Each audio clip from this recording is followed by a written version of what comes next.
Today's show is going to shake up the minds of every single Raiders fan. Paying attention this offseason, we're talking Jalen Ramsey. That Jalen Ramsey and what his latest situation means. For the silver and black, I'm not here to sugarcoat or give you recycled rumors. This is the real deal, and it's got a ripple effect that could impact the entire AFC.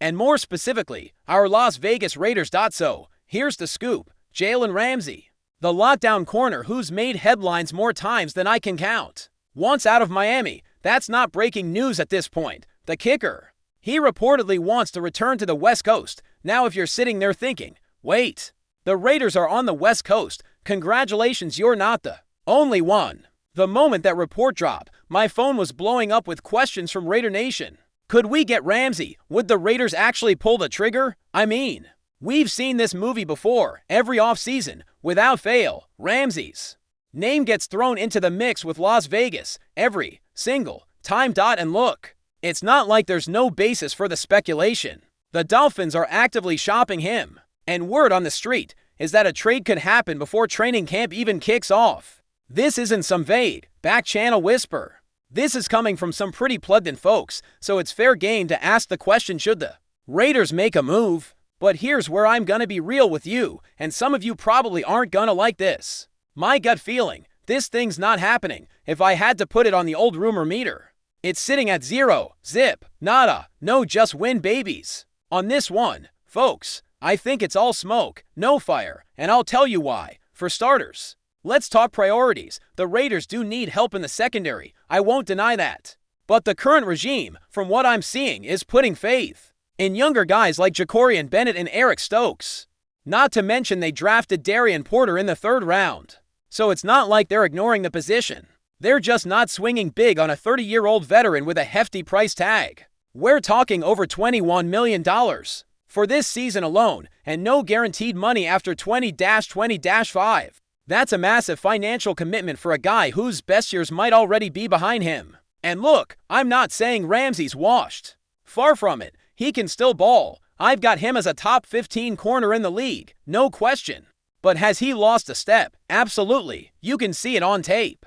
He's not the same dominant force he was in Los Angeles during his prime, and when you're paying that kind of money, you want dominance, you want a game changer. Not just a solid starter. It's like what we saw with Davante Adams last year. Still good, still dangerous, but clearly not the guy who was torching the fences every single week a couple years ago. Now, if the Dolphins were just asking for a 4th-round pick or something, maybe this is a different conversation, but all signs point to Miami wanting real value in return.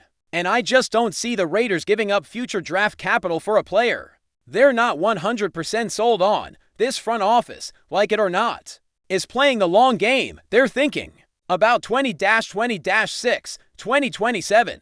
They want to build through the draft, not mortgage the future on a short-term gamble. But here's where it gets interesting, and this is why I'm even doing this show right now. Just because the Raiders don't land Ramsey doesn't mean they're unaffected. Oh no, because if Ramsey ends up in the AFC West, that's where things get dicey. Imagine lining up twice a year against him in a Chargers uniform. That's the nightmare scenario. That's when this trade suddenly becomes a direct threat to the Raiders' playoff hopes. The Chargers have the cap space, they've got the need. And according to multiple reports, they're one of the frontrunners. That's why this whole situation matters to us. So even though I don't think Ramsey's coming to Las Vegas, you better believe I'm watching where he lands. Because this trade has real consequences depending on which jersey he puts on next. And let's be honest, it's not like the AFC is a cakewalk. You've got at least 10 teams with legitimate playoff aspiration. Every move matters, every upgrade counts. The margin for error is razor thin, and if the Chargers, or even the Chiefs or Broncos, God forbid, get a boost on defense, that puts more pressure on the Raiders to keep pace. And before we dive deeper into the list of teams I think are actually in the mix, let's clear up one more thing. There's this narrative going around that Ramsey would love to come to Vegas. And I get it, no state tax, indoor stadium, passionate fan base. But love goes both ways. Does the front office love him back? That's the million-dollar question. And right now, I'm not seeing any smoke signals from within the Raiders building that say they're even remotely in on this deal. Nada.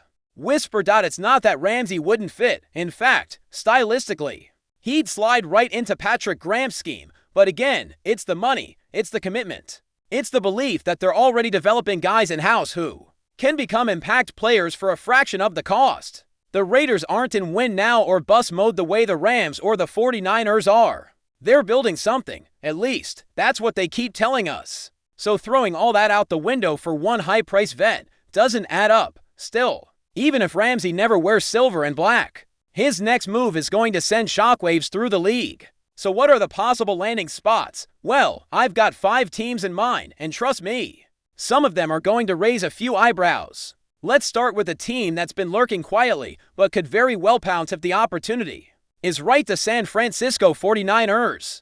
They're sitting on solid cap space. They've got a loaded defense already. And adding a vet like Ramsey could push them over the top. And don't forget, this is a team that's always knocking on the Super Bowl door with their track record of making splashy moves when the window is open. I wouldn't be surprised if they took the risk, especially if Miami is willing to eat a chunk of that contract or restructure things a bit. Then there's the Dallas Cowboys. Yeah, I know, not West Coast, but this is about money and star power to things Jerry Jones lives for. They've already made some bold moves this offseason, and with the uncertainty around Trevon Diggs, this could be the exact type of deal they go for. Not just to solidify the defense, but to create headlines, boost ticket sales, and make sure that Dallas is in every national conversation going into the season. If there's a team that's going to back up the Brinks truck and hand over some picks, it's them. Another interesting one, the Washington Commanders. Again, not exactly a geographic match, but if the Dolphins want to send him out of the conference, this could make sense. Washington's got new leadership, a young core, and they're trying to turn the page on a lot of dysfunction. Adding a high-profile, experienced defensive back like Ramsey could help change the culture and give them a strong veteran voice in the locker room. Plus, they've reportedly shown interest, so keep an eye on them. But here's the real danger. The team that's got every Raiders fan biting their nails, the Los Angeles Chargers. This one is personal. If the Chargers land Jalen Ramsey, that affects the Raiders in a major way. First of all, you've got to play him twice a year. Second, the Chargers already have a decent defense, and giving them an elite corner could be what pushes them into the playoff conversation. Not only do they have the cap space to make it work, but their front office has shown it's willing to make aggressive moves to keep up in the AFC West arms race. This would be a calculated strike that directly weakens Miami and strengthens a division rival. That's why, to me, this is the most dangerous possible outcome of all. But if I had to place a bet on where Ramsey ends up, my money would be on a return to the Los Angeles Rams. It checks all the boxes: familiar coaching staff, a defense that could use a veteran leader, a city and a fan base that already embraced him, and most importantly, mutual interest. Sean McVay has made it clear that he would welcome Ramsey back. That kind of endorsement matters, especially when you're trying to work out the financials of such a big trade. Don't be shocked if that deal gets done and Ramsey's back in the same building where he dominated just a few seasons ago. Now, why does this matter so much for the Raiders? Because every one of these potential outcomes affects the balance of power in the conference. If he goes to the NFC, maybe it's not a huge deal for Vegas right away. But if he lands anywhere in the AFC West, that changes everything. Suddenly, you're not just trying to chase down the Chiefs, you're fighting off a fully armed Chargers team that just got better at one of the most important positions on the field. And with how competitive this conference is shaping up to be, even the slightest edge could be the difference between grabbing a wild card spot and sitting at home in January. Before we continue, don't forget to subscribe to our channel and give this video a like. Your support helps us keep bringing you the latest updates on our Las Vegas Raiders, and don't be shy, drop your thoughts on the news in the comments below.